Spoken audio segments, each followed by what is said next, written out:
Scott Anderson, welcome back to the podcast. Thank you. It's nice to be here.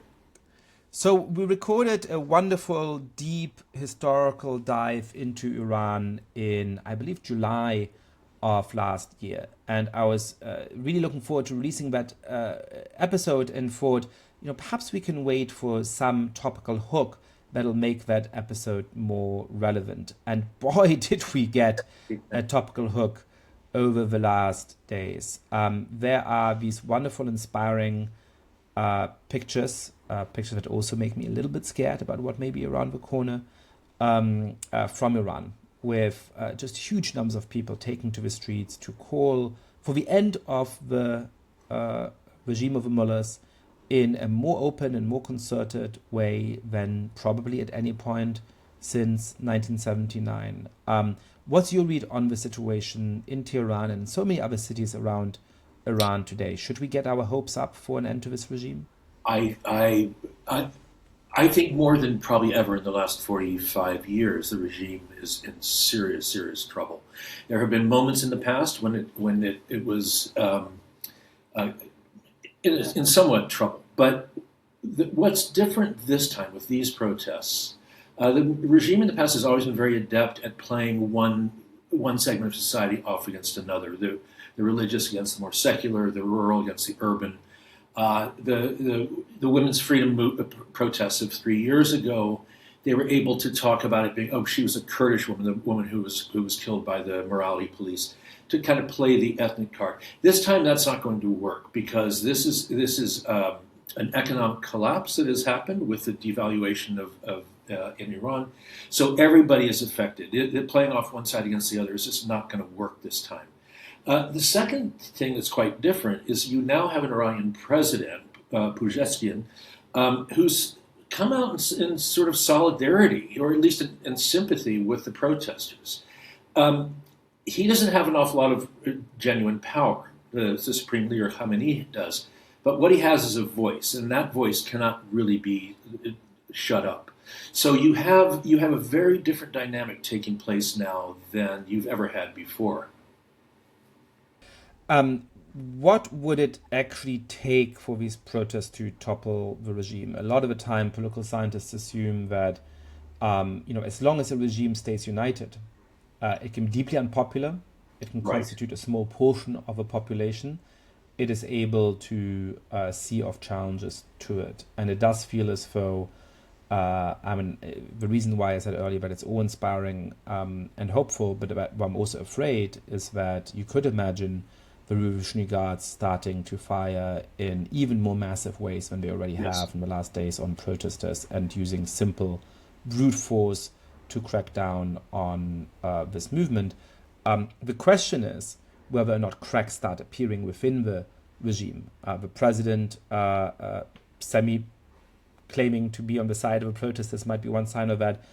Soldiers defecting in greater numbers would obviously be a key sign of that. What do you think it would take, and are we seeing the signs of that happening? Well, I think the great unknown quantity here is what the Revolutionary Guard does, the defenders of the regime, the military. Rather like Egypt or mainland China, the Revolutionary Guard is a force unto itself. It's an economic force. It's a corporation. So what you have is a military that is not just supporting the regime for philosophical or theological reasons, but for economic reasons. It's their bread and butter is at stake here. So I really think that what you could see an end of the theocracy, but I fear what could replace it is a military dictatorship. And I think it could get very, very bloody because I don't think the Revolutionary Guard are going to accede to stepping aside peacefully. This could get very, very ugly. So the Revolutionary Guard have this weird double nature, and you know this better than I do. So correct me if I'm misdescribing it. They were sort of the among the vanguard of the revolution. They were the people supposed to protect the revolution, to ensure that it succeeds and that it can't be overthrown.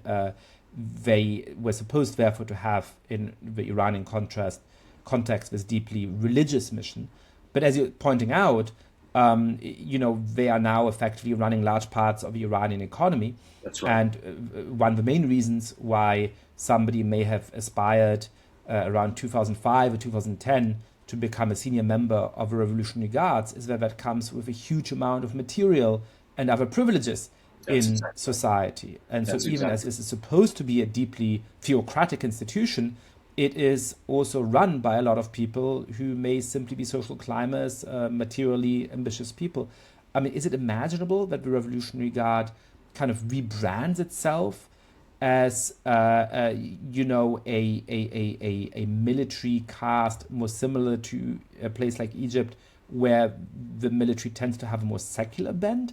It's a little bit hard to imagine, but you're right that perhaps an incentive-based perspective would say they're simply gonna guard the material interest. What they really don't want to give up is a cushy lifestyle, and perhaps they're willing to overthrow some of the religious pieties. It's a little hard to imagine, but is that what you think? Yeah, I mean, much like Egypt is actually a good case study in that. That when the descent against Mubarak reached a certain point, essentially the military stepped in and forced him to leave. And then they went through elections, but they stood in the wings waiting for the Muslim Brotherhood to kind of fall on its face, and then they stepped back in again. I think all through that brief period between Mubarak being overthrown and General Sisi coming back in, the military was just awaiting its time. And I think you could see something very similar now in Iran. That if the price for the Revolutionary Guard is getting rid of Khamenei and the Ayatollahs around him and putting in some sort of a military regime or a Muslim light regime, I think the Revolutionary Guard would do that. I just think money corrupts, and I think when you have this incredible economic power that the Revolutionary Guard has harnessed over these past 4.5 decades, I just don't see them stepping aside on that lightly. So there may be a shell game played like there was kind of in Egypt, but barring that, I think it's going to get very, very bloody very quickly. So listeners will enjoy our deep conversation we had a few months ago that really gives you a sense of how the Shah fell and how this religious regime rose. One of the key moments was when it became obvious that people were so afraid of a revolution that the top people started to flee. And we are not quite at that point yet on Friday morning or early afternoon Eastern time as we're recording this, but there are rumors of this being about to happen. There are rumors that the spiritual leadership may be seeking refuge in Russia, or at least making arrangements to be able to seek refuge in Russia if the time comes for that. Are there any echoes between 1979 and the situation in Tehran today? I'm finding the echoes just astonishing in a way. Similarly, what you're seeing is with 78, 79 demonstrations against the Shah. It started with young men primarily, and then it developed into people of all ages. Children are now marching. Attacking government buildings. That was a hallmark of the Iranian Revolution of 78, 79. And what is bizarre is the reports of people chanting, "Bring back the Pahlavis, bring back the Shah." I don't think that's going to happen. I think that's probably the opposition is chanting that because that's the only kind of opposition, the recognizable opposition they can think of. But there are eerie similarities to 78 and 79, and I don't know how you bottle this thing back up at this point. Is this something on which you've changed your mind? So in our conversation in July, I think we briefly talked about Reza Pahlavi, and you said that it seemed very unlikely for him to come back. This is something that, knowing much less about Iran, I shared. It just seems like having been the legitimate pretender to the throne since 1979 and spent his entire life in exile in, I believe, the suburbs of Maryland, the suburbs of DC, I believe in Maryland. The idea that he would go back and take office in Iran just seems absurd. But it is striking that is the chant that you're hearing in the streets of Iran, and that, of course, because there's so little of an organized opposition movement, because of the depth of the repression within the country, and because the exile community of Iranians is very split, he is in a sense the most natural focal point. And so, just to run, to play devil's advocate here, I think he'd be unlikely to return as a dictator or as a ruler. But constitutional monarchies have a pretty good track record in the modern world, and there are lots of modern countries like the United Kingdom and the Netherlands and Denmark and Sweden that have constitutional monarchs. And I think that ambitious a man for Reza Pahlavi may be, if you told him the deal is you come back and you oversee the democratic transition, you get to be a national hero, a little bit like Juan Carlos of Spain until his latter years and various scandals diminished his reputation. That seems pretty appealing for a man in his, I believe, mid or perhaps late 70s. Is it still unimaginable? It's not unimaginable. Now I have to realize I have to contradict almost everything I said back in July. The situation in Iran has changed so dramatically, really in the past 2 weeks. I was talking with people. I've been talking with people in the opposition in Iran all summer and into the fall and winter. And as I think I mentioned back when we talked last, there was a real feeling of despondency among the opposition in July after the American and Israeli bombings of Iran. That had produced this tremendous rallying around the flag effect. And what opposition people were telling me then was, if we go to the streets now and demonstrate against the regime, we're going to be painted as lackeys of the Americans and the Israelis. So they really felt that the opposition movement had been kind of set back, and they were estimating a couple of years. What's different this time is with the economic collapse, it is spread all the way across all sectors of society have been affected by this. So the thing of playing off one against the other is not working. I was talking to people in Iran as recently as 4 days ago now. I can't talk to them now. All communication's been cut off. But they were getting more and more hopeful. And I think that now, with the events of the past 48 hours, again, I have not spoken with anyone in the past 48 hours, but I can imagine it's exponentially more so. Going to Crown Prince Reza, and again, talking about the parallels to 79, I think of Khomeini. Khomeini was in exile, as Reza is now. He was kind of seen as Khomeini was seen as an unlikely leader of the country, but he was seen as the person who could as the kind of spiritual guide, that he was the figurehead that everyone could rally around. And of course, Khomeini had other plans once he got back to Tehran. But it's fascinating to me that the crowds that 45 years ago were chanting "Long live Khomeini" are now calling for the Shah to come back, or the Shah's son to come back. Again, with this idea that somehow he would be the figurehead while a democracy took hold. I don't think that Crown Prince Reza could pull off a Khomeini. He's not going to take absolute power. It would not work. Yes, he may come back as a figurehead if this all plays out in that scenario, but I don't see him wielding real power.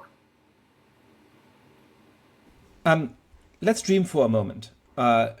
Let's imagine for a moment that the regime is toppled. Let's imagine for a moment that they managed to work out some kind of deal with the military that gives the military a nice status in society without keeping its complete stranglehold over the economy, and civil-military relations are managed to such an extent that you actually have a space for a genuine democracy.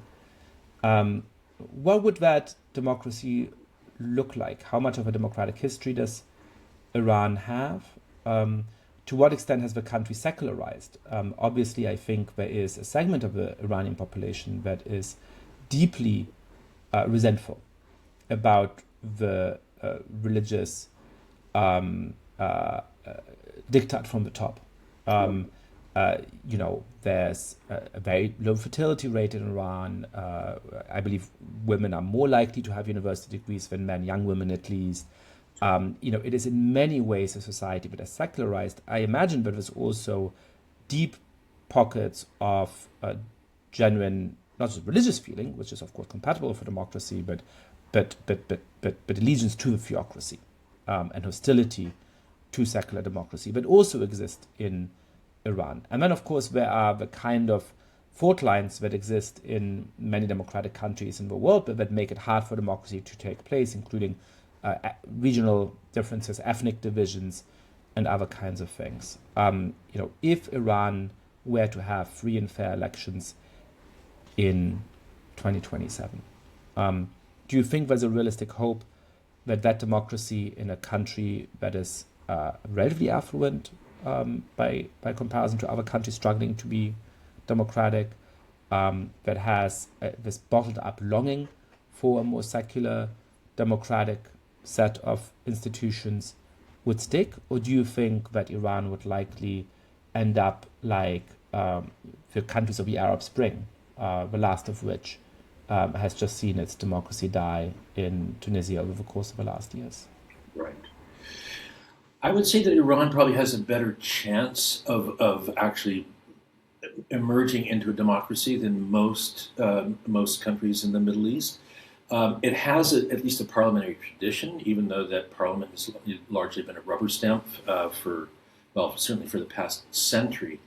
You have two elements of society in Iran that would, this is going to sound elitist, but that do give hope for a kind of a democratic outcome. One, you have this enormous Iranian diaspora, millions of Iranians of the wealthy and the upper middle class who left Iran in the wake of the Shah's departure, and you also have a similar class of society within Iran today. You do have a very educated, very wealthy, or affluent kind of upper class who travel. They go back and forth to Europe and other countries around the world, come to the United States. So you do have this kind of educated elite that could steer the country towards a democratic outcome. And one that you wouldn't have in, say, a Syria or an Iraq. So I think there is a chance that it could be there could be a democratic outcome. But I go back to I think the huge question mark right now is what the Revolutionary Guard does. If we just play out the scenario, let's say the Ayatollahs go into exile. And the military kind of steps in and says, we're going to maintain order. We're going to stay in power until we can maintain order, and that becomes a dictatorship. Then what happens to the opposition that are in the streets right now when they're not going against a kind of a fossilized theocratic regime, but against a big business army? And I think that could get very, very nasty. I have the same fears, unfortunately. Let's talk a little bit about what the situation of women in Iran would be under those different scenarios. Obviously, there's a scenario in which the Ayatollahs don't lose power, and it probably is still the most likely scenario. They might decide that in order to regain power, they have to repurify the country and reimpose the hold of the norms they believe to be holy with even greater vengeance than over the last years. And you could imagine that the tiny spaces for self-expression that exist in that society today might be lowered. You could also imagine them saying, all right, perhaps we need to make certain kinds of concessions and, we loosen the obligation to wear a headscarf in certain ways or something like that. The second scenario, I guess we should think through, is the Revolutionary Guard scenario. The Ayatollahs flee, the Revolutionary Guards keep power. I guess in that scenario, you wouldn't have democracy. You may still have a very corrupt economy. But the thing that it might be easiest for them to give on is some of those personal liberties. That might be the easiest thing to sacrifice from their point of view, but perhaps I'm not thinking through that in the right way. And the third question, of course, is what do you think, would happen to women, and how do you think Iranian women would be able to realize their aspirations if we did have a genuine transition to democracy? Yeah, it's hard to imagine that, Iran is much more liberal now than certainly when it comes to social interchange than it was even 5 years ago. The regime so far has been, I say adept in kind of knowing when to relieve the pressure a little bit. For example, just with the chador, women do not have to wear headscarves now, at least in most major Iranian cities. They're not harassed like they were even just 3 years ago. That is all very difficult to roll back, I think, at this point. But and as you said, you have this enormous educated class of Iranian women.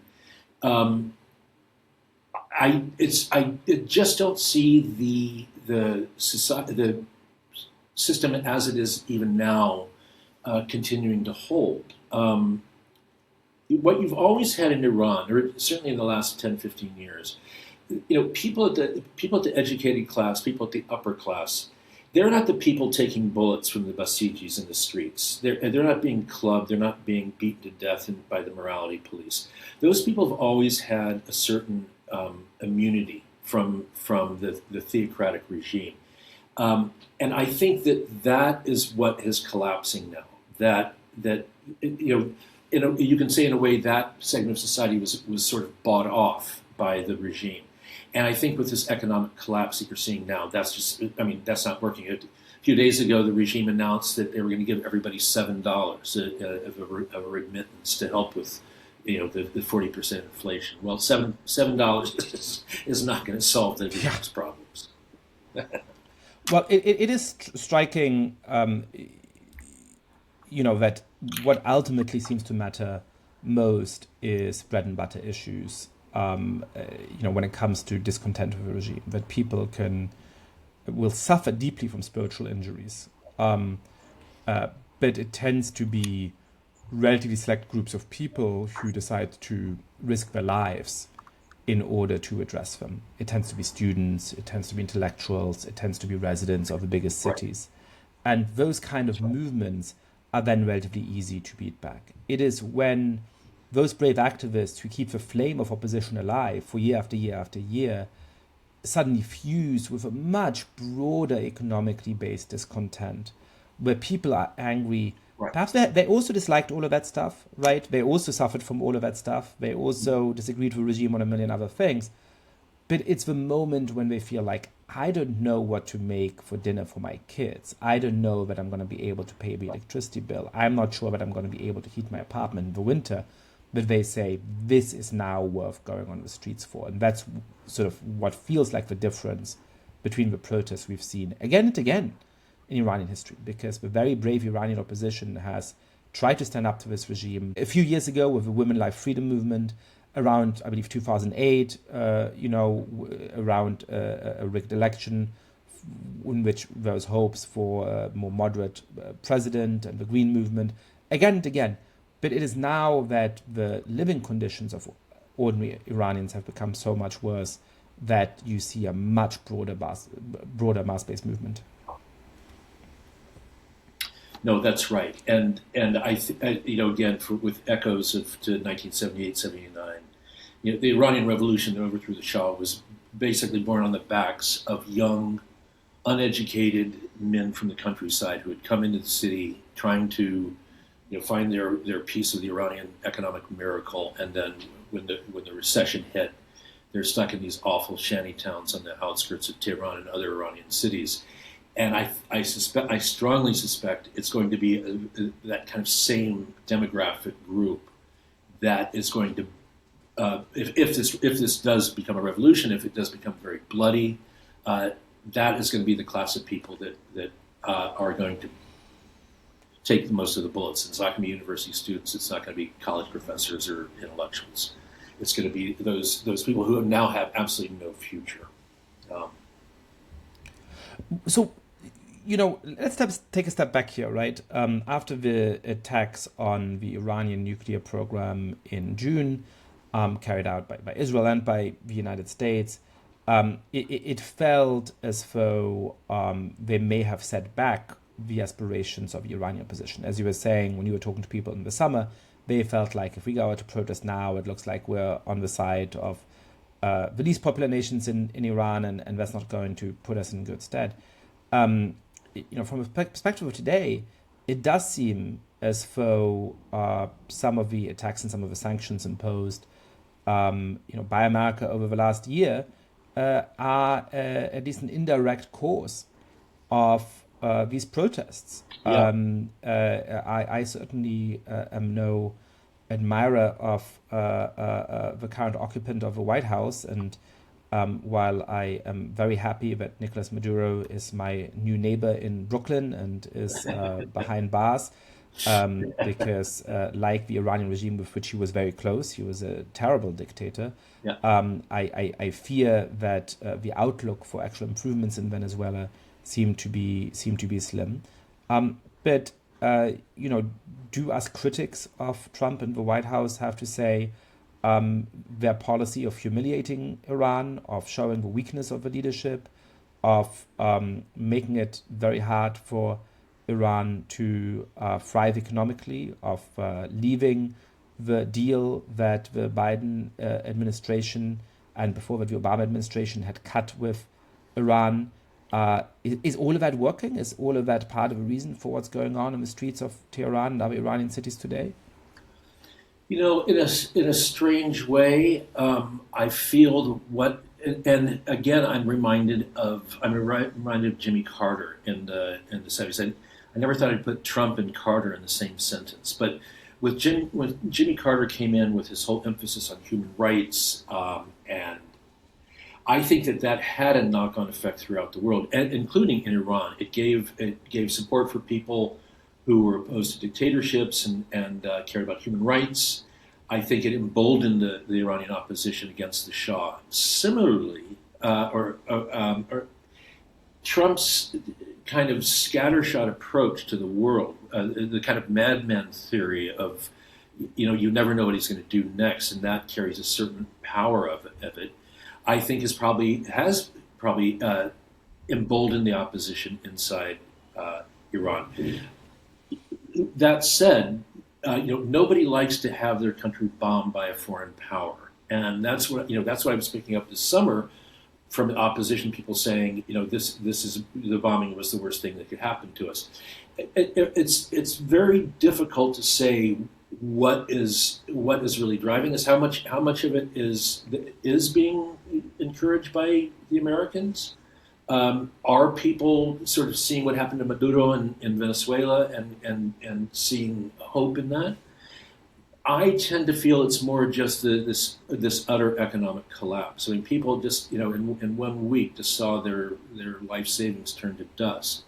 And I think on top of everything else, all the other problems they've had with the regime, the food shortages, the embargo, they've just reached a breaking point. Tell us a little bit about what the impact of a change in regime in Iran would be on the region. The Iranian regime has obviously been maligned in its ruthless control of Iranian society and its cruel treatment of any opposition leaders within the country. There's also been a very malign influence in the Middle East more broadly with its support of Hamas and other organizations. How would the Middle East transform in a post-Ayatollah Iran? My hunch would be any regime that comes in, whether it's the Revolutionary Guard or a democratic regime or some other dictator, I think that they would immediately. So their proxy forces, Hezbollah, Hamas, the forces in the Houthis in Iran, they've all been kind of decimated in the last 2 years, primarily by the Israelis. So their role as a regional power is already kind of finished. If I were to become Iranian president tomorrow, the first thing I would do would be to repair, mend fences with the other Middle Eastern countries around me that are run by, try to get over the whole Sunni Shia split that has been so exacerbated by the Iranian regime the past 45 years. I think if they do that they would be met with quite a bit of goodwill in the region. If they have been a pariah state, and increasingly so as they've stepped up their support of these proxy regimes in the past 15 years. But I think other regimes in the region, certainly the Saudis, would very much appreciate seeing that Iran cut off their ties to these different guerrilla groups around the region. Again, I'm very hopeful about the situation in Iran. I'm also conscious that there's a very high likelihood that we're getting ahead of ourselves. Yes. My hunch continues to be that negative outcomes are more likely than positive outcomes. What should we watch for in the next days? As hopefully there's going to be more headlines about this. It's been striking how slow world attention has been to turn to this. Yeah. I think part of this is because there's a lot of other things going on, including Venezuela and Right. the killing of a woman in Minnesota by ICE and all kinds of other things in the world. Part of it is that it's hard to report from Iran. But part of it, I think, is a strange reluctance by, frankly, parts of the left to see this as a cause célèbre.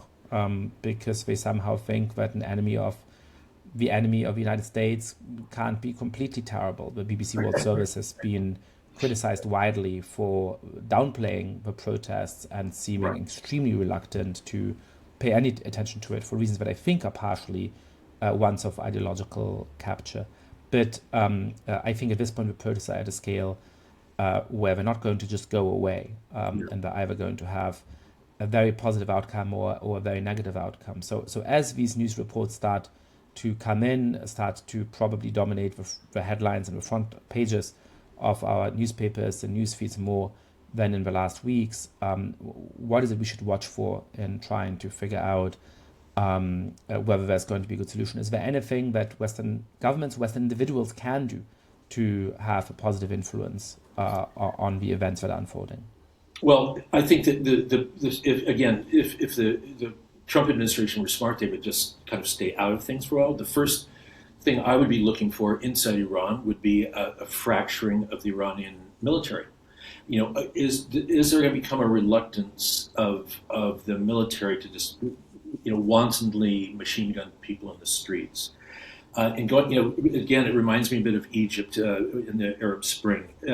People who know the Egyptian military, the rank and file, not the commanders at the top who were the head of the corporation, but the guys they put out on the streets. The Egyptian military has a limited appetite for murdering its own people. I don't think you could say the same about, say, the Syrian government or the Iraqi government, the Iraqi military. So it's going to be interesting how that will play in Iran. If this really keeps on, if the demonstrations get more violent, if the vandalism or the burning of government buildings really takes off, is the Iranian military, the men in the streets, are they going to be willing to just machine gun their countrymen? And that's really what did in the Shah finally in 78, 79. Go from the Shah on down, he did not have an appetite for wantonly massacring people. So that is the first thing I would look for, is cracks within the Iranian military. Scott Anderson, thank you so much for coming on the podcast and giving us this update. My pleasure, Yascha. Thanks for having me.